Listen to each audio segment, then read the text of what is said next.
Stop. Please stop acting your age. Welcome to the Hopefulist with me, Wendy McClure.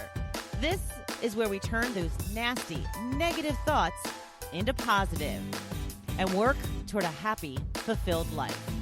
Now, let's get started. Thank you so much for joining me here on The Hopefulist for your dose of inspiration and positivity.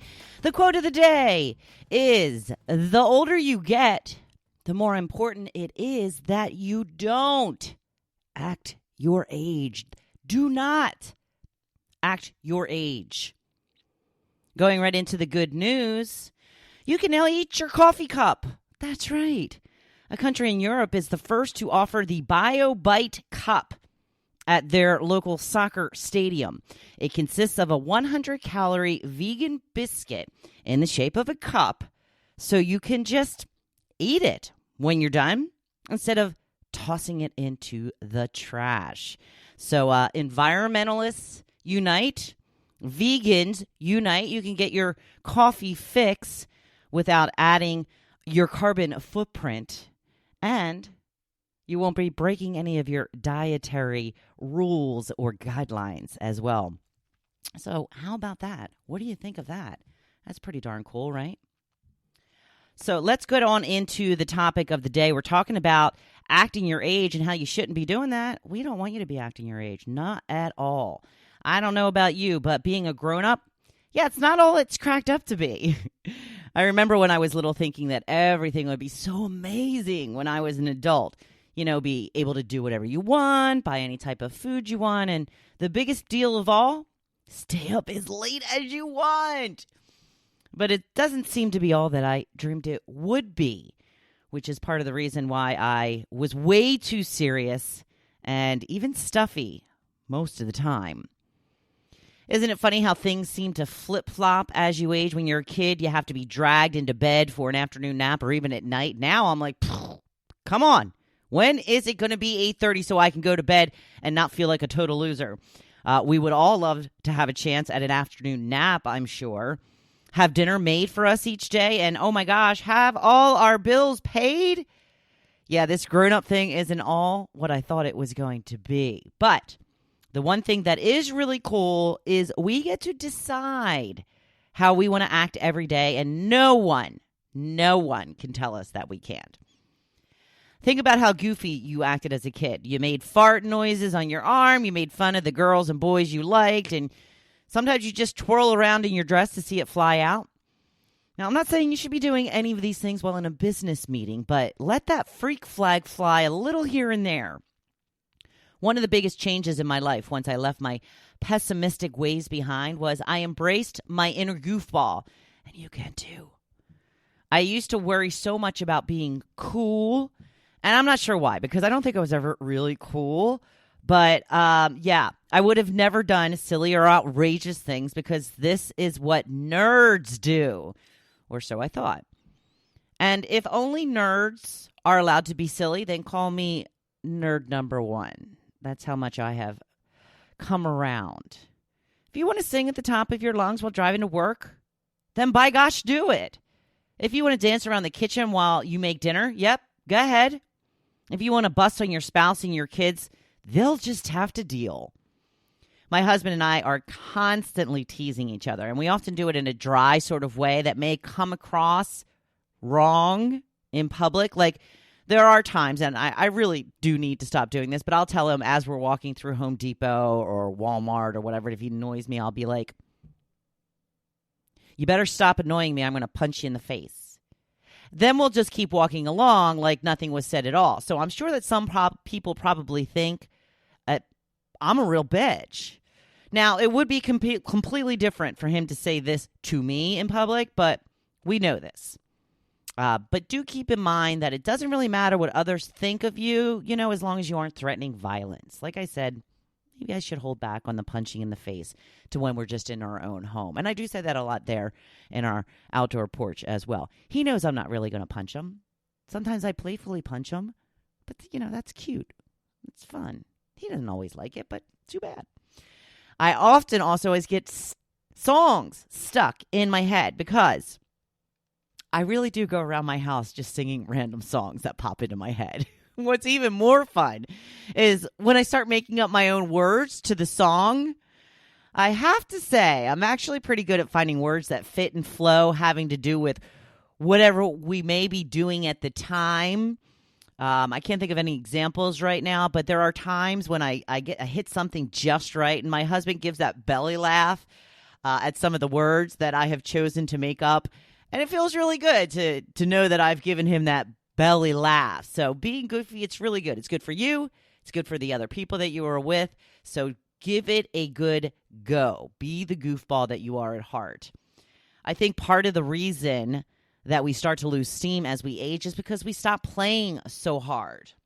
Don't get me wrong, I realize that we don't have the same amount of energy or stamina as we do in our younger years. But once we start slowing down, we can get to an absolute crawl. If we don't make an effort to keep moving, that's when the trouble comes in.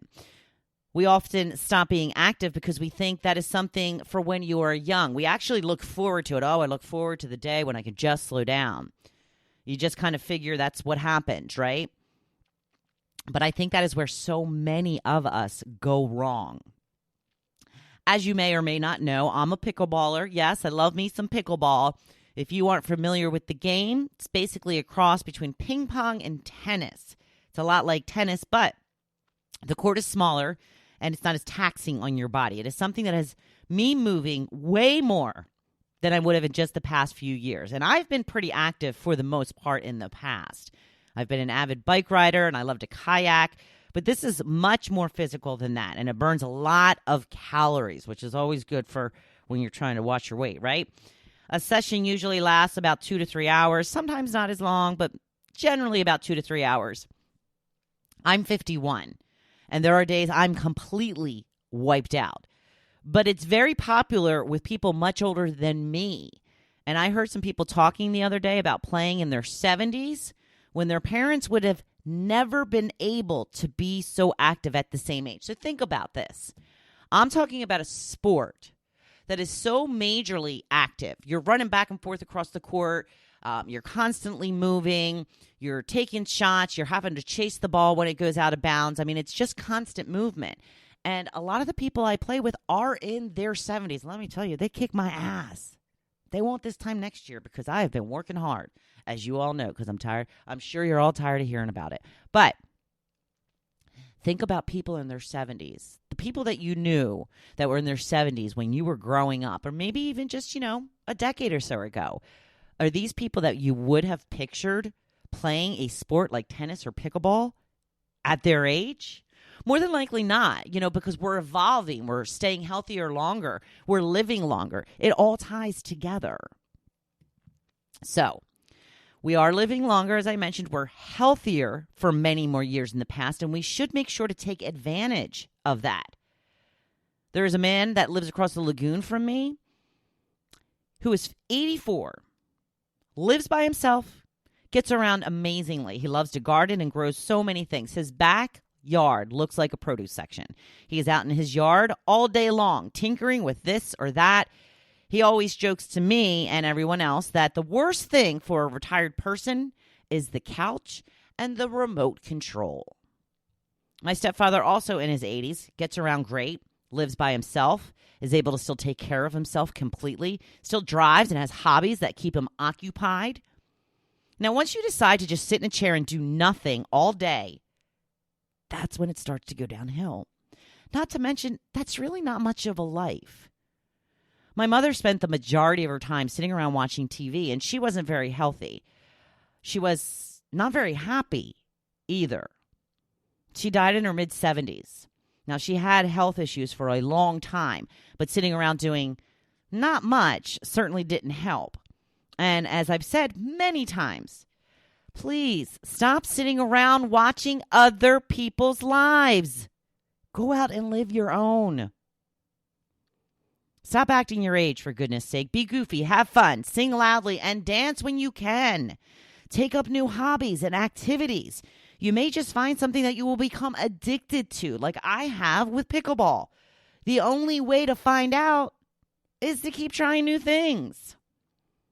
There are so many things we think that will make us happy that actually don't, and vice versa. That is something I'm going to be diving into a little deeper soon. I'm going to be offering a mastermind soon on all the things we have wrong. And it's a lot about attaining happiness. We have so much wrong about how to attain happiness. And I can't wait to start sharing all of that message with you. So, thank you, as always, for tuning in. If you liked this episode, please, please, please leave me a review and hit the follow or subscribe button. And you will be notified whenever a new episode is available. And please share with your friends. It really, really makes a big difference for my little podcast here. So, meanwhile, I want you to go out there and be badass this week. You know I'm always here cheering you on. Thank you for listening to The Hopefulist. Now, don't you feel good? Make sure you come back next week. See you then.